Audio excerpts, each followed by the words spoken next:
I'm going to preview the Baylor versus Texas Winds volleyball game, which will be played on September 18th at 8 p.m. Central Time on ESPN. There will be live stats as well, and I'll put the roster for Texas in the description below as well as the stats. Baylor 7-2 on the season with the most recent win against Stanford. Now, I would still assume they would be a top 25, but I'll definitely put in the title.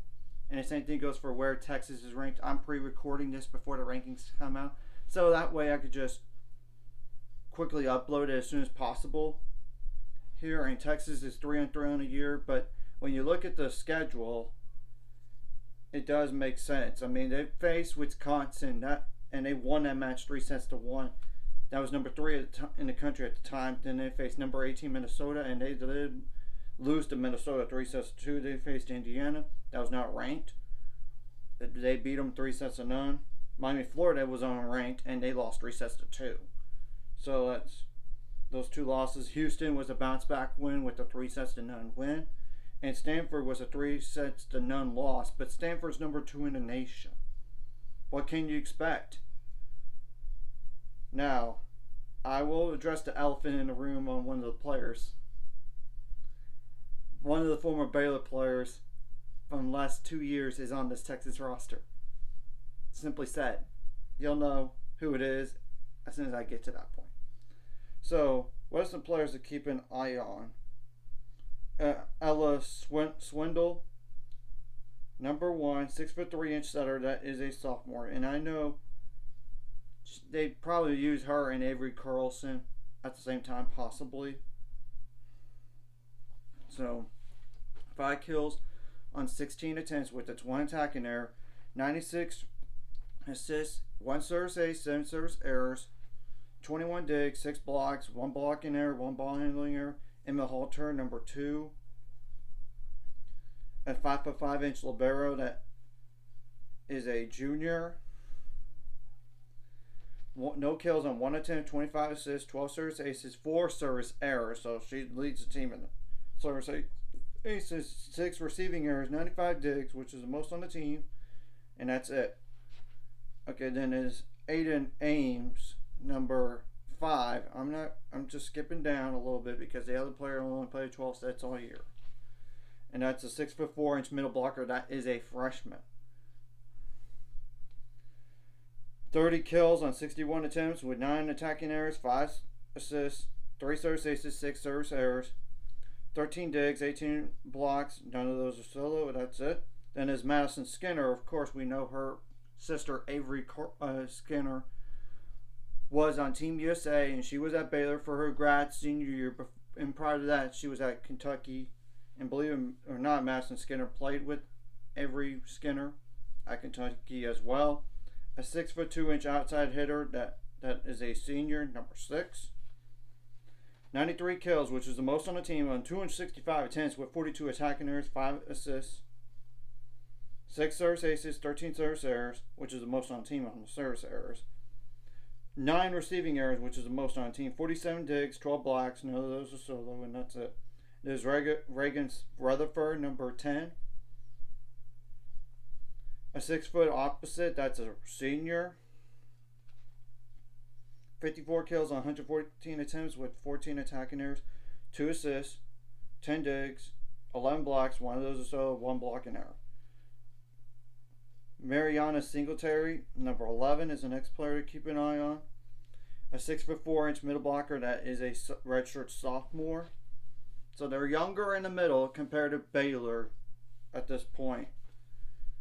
At like 41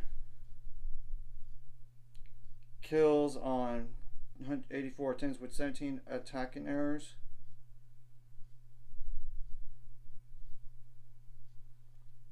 Yeah. 1 assist, 3 digs, 29 blocks, which is the most on the team, with 5 of those are solo and 3 blocking errors. Okay, the next player is like Keonilei, Keonilei. I mean Lei. Yeah, I apologize if I butchered that. Akana, Akana. A 5'9" libero that is a senior. No kills on 1 attempt, 6 assists, 2 service aces, 8 service errors, 50 digs. That's it. Then there's Jenna Wenas, number 13. A 6'1" outside hitter that is a senior. 57 kills, which is the second most on the team, by the way, on 175 attempts with 23 attacking errors. And I apologize for looking down because I cannot memorize all this stuff here.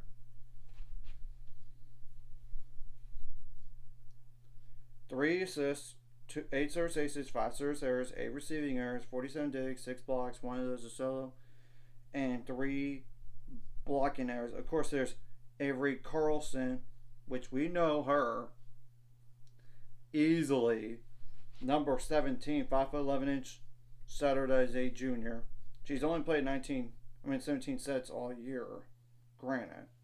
2 kills on 9 attempts, 129 assists though.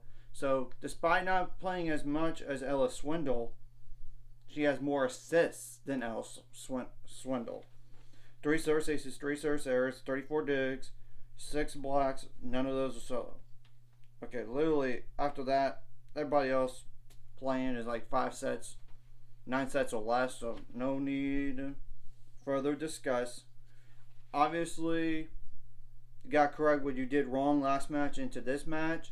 You should play loose and easy because you have literally nothing to lose against Texas because Texas is going to be a higher ranked team, I would assume.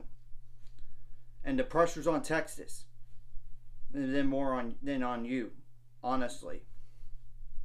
It's just telling the truth. And I expect Texas to play ticked off because they just lost. To Stanford.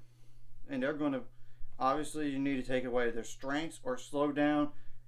I would say in particular Madison Skinner as much as possible. Though I know they do have other options like Reagan Rutherford, like I said, and Jenna Wenas. But those two are like 57, 54 kills when compared to Madison Skinner with 93. And of course you got to try to make them uncomfortable and get them out of system as much as possible and don't want to get out blocked or out digged by them.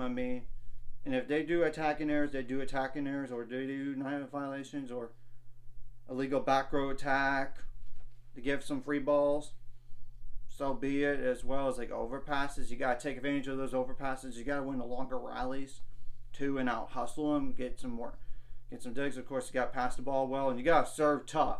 And you got to expect Texas to serve tough and try to find a way to pass the ball and get some kills in there and get some variety on offense and try not to be as predictable. And of course, if you could tell where they're going, where Texas is going offensively, you got to find to shut that down. And obviously, it'd be good to take away the middle some, but I know the bigger weapon is the outside hitter and Madison Skinner in this match. So, and don't be surprised if they do use both Ella Swindle and Avery Carlson at the same time. Don't be shocked. That's the thing. And they both could go for kills too. Granted, I know they can. And all this, and you cannot have like foot faults and anything like that. You gotta stay composed. If you're trailing, try to fight back in it, and let's give Texas as many problems as possible, and I'll block them. Give them some thought on, we're stopping that. They got to go around it and misfire on the attacking error, whether it's long or wide. And don't do overpasses. That's if you can, don't do an overpass. And a lot of free balls. I know sometimes you have no choice but to do a free ball, but still, you don't want to have to do it. You don't need to do it, and you got to be good on side outs in terms of percentage, better than the opponent, better hitting percentage as well, and make everything difficult for Texas to get. If they're going to just tap it, you got to anticipate the tap and then dig it. And if they're going for a spike, you got to be prepared as much as possible, obviously. And I would try to, if you could tell, where they're going on the blocking, you might want to try to trick them one way, but then go the other way, as in like, oh, they're going to the right, when actually the pass is going on to the other side, or like the setter goes for a kill instead, just to surprise them. I mean, you got to do something and be aggressive. Obviously, you don't want to have like a net violation, or like you can't touch the opponent when they're above the net. I mean, that's the thing. And if it's like a ball, like one of those situations, like the ball is coming right at you and Texas is right there, try to win that on your side more times than their side. Try to, and obviously you do need to adjust the blocking a bit if they're hitting the hands and it's going out of bounds and on their side, because you want to try to keep it on their side of the court but in bounds. And serve tough, and I get the service errors may come, but as long as you don't give up a bunch of free points, that's okay. As long as we make it tough for them as possible. And so that's pretty much I need to say about this match. If you have a lead, extend it. I mean, if you're up 1-9 or it's one set, you're down 1-9, try to force to get that second set, and they'll extend the match to at least 4 sets to be played in total. And obviously, if you have you're down 2-1 or up 2-1, try to win that following set. I mean, right there, just to call it either match or extend the match to 5 sets. Or obviously, if you win the first set, that'll be huge, and you gotta make adjustments on the fly, both offensively and defensively. And I'm not talking about set by set either. I'm talking about throughout the set, point by point. And let's go out there, give our best shot. We have nothing to lose in this match. I mean, Texas is the higher ranked team probably going to this match when compared to Baylor. And this is a prime opportunity for Baylor to get a quality win if they can. Remember, Baylor was right there against Wisconsin at home. And they had literally had 3 match points and they couldn't do it. And if you have a match point, do not squander it. And do not squander leads, and try to get the momentum back if Texas does have the momentum. If you have a set lead, as in like 15-10, don't let them climb back in it to tie it or even take the lead. I mean, that's just telling the truth. And this is kind of like one of those revenge matches a little bit from last year. And even like, oh, you're part of that program now, you're going to a rival, let's try to beat that former teammate. For some of those teammates that are back for this team. And I get some of them are new and they were not familiar, but you get the whole point. Or of course they might be familiar in their like club volleyball days or even high school days, but you get the whole point.